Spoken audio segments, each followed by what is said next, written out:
Ya Aristóteles concluía que el movimiento requería un primer motor o motor inmóvil, un ser que fuera acto puro, sin mezcla de potencia, que sea pura inteligencia. Este primer motor no era el creador del mundo, porque para Aristóteles, como para los griegos en general, el mundo era eterno. No siendo creador ni ejerciendo una providencia sobre el mundo, esta inteligencia se piensa a sí misma y por eso Aristóteles la llama pensamiento del pensamiento. De más está decir que este primer motor tan alejado del mundo, en la concepción de Aristóteles, no da lugar a una religión y no es fácil asimilarlo al Dios de la concepción judeocristiana, que lo considera como un ser personal, creador y capaz de ejercer una providencia sobre el mundo.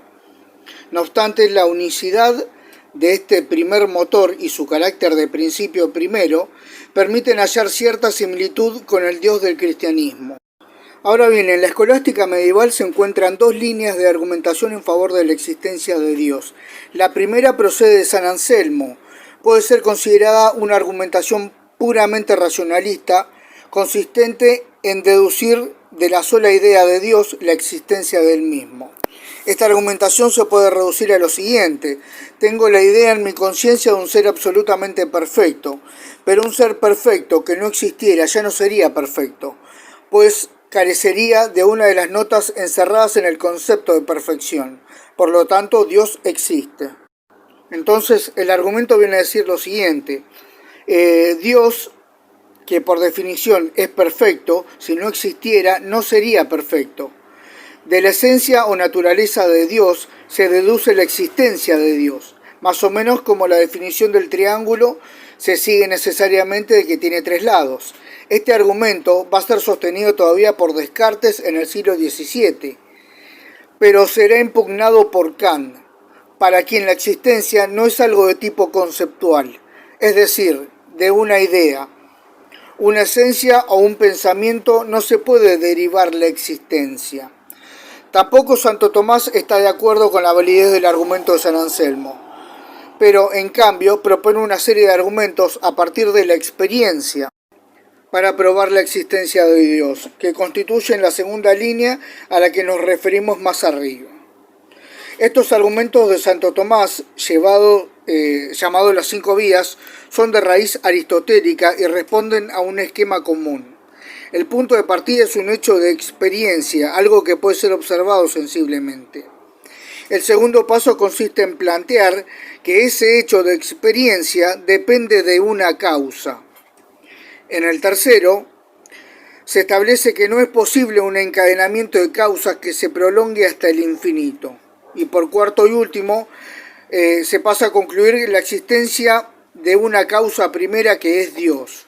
Se trata de demostraciones que se denominan del efecto a la causa, porque en las mismas se parte de algún hecho de la experiencia que es efecto y se remonta a una causa que finalmente desemboca en Dios.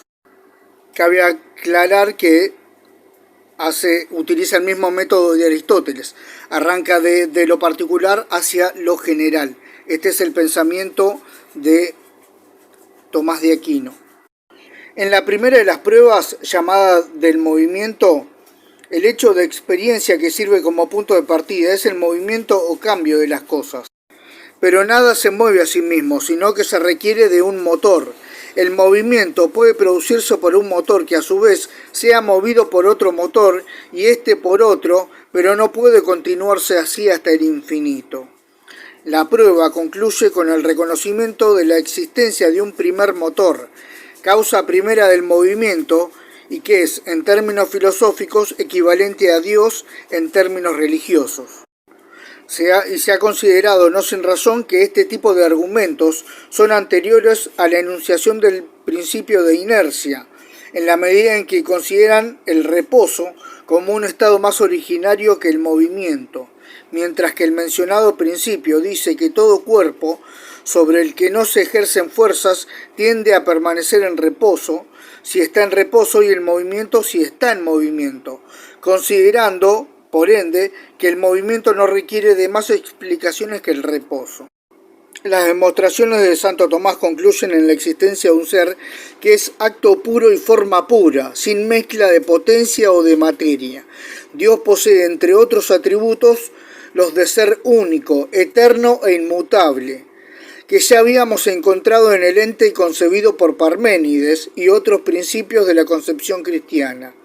Es infinito, concepto que entre los griegos va ligado a la imperfección, y es creador del mundo, que para los griegos era eterno. Más allá de estos atributos que se pueden concluir racionalmente, se extiende el terreno de los misterios suprarracionales, como el de la Santísima Trinidad o el de la resurrección de los cuerpos, que no son objetos de indagación por parte de la filosofía, que deben ceder paso a la teología.